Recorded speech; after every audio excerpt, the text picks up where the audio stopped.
শ্মশানে মা কালীর নাম নিয়ে চ্যালেঞ্জ করেছিল এক যুবক, কিন্তু সে জানতো না এই ডাকের উত্তর পেলে কেউ আগের মতো ফিরে আসে না।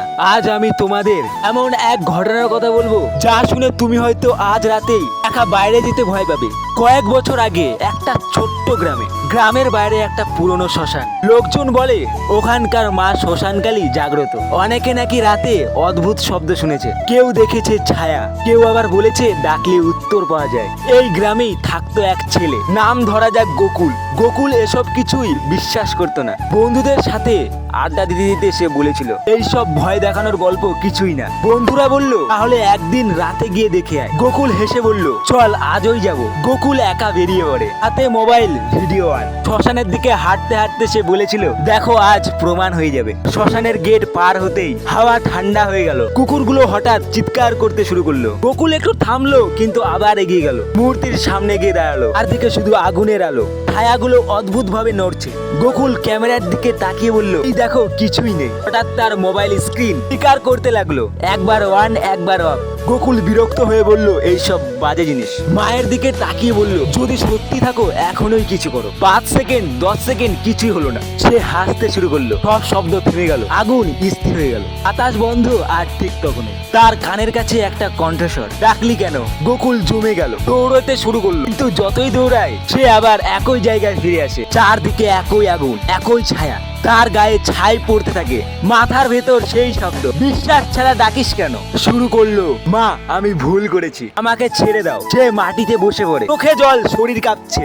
সব চুপ, আগুন নিভে যায়, অন্ধকার। বাড়িতে নিয়ে আসার পর সে আর আগের মতো ছিল না, চুপচাপ হয়ে গেছে, কারো সাথে কথা বলছে না। রাতে হঠাৎ উঠে বসে, চারদিক তাকায়, মনে হয় যেন কাউকে খুঁজছে। গোকুল ধীরে বলল ও আবার ডাকছে। অদ্ভুত কিছু ঘটনা শুরু হলো। গোকুল যেখানে যায় সেখানে হালকা ছাইয়ের দাগ দেখা যায়। তার ঘরের আয়নায় মাঝে মাঝে কুয়াশার মতো কিছু লিখে ওঠে। কেউ দেখেনি, কিন্তু গোকুল বলতো ওটা আমাকে ভুলতে দিচ্ছে না।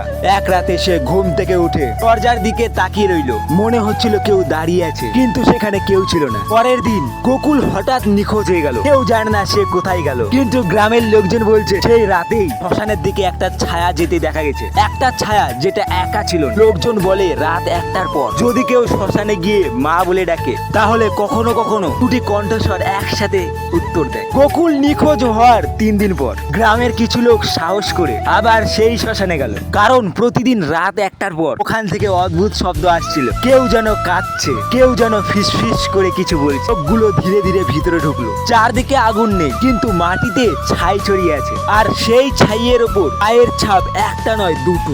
ওরা দেখতে পেল মায়ের মূর্তির সামনে কেউ বসে আছে চুপচাপ, মাথা নিচু করে। ওরা ধীরে ধীরে কাছে গেল, আর তখনই তা বুঝতে পারলো ওটা গোকুল। মাথা তুললো, কিন্তু তার চোখ পুরো সাদা, মুখে অদ্ভুত হাসি। আর সে ধীরে ধীরে বলল ডাকলি কেন?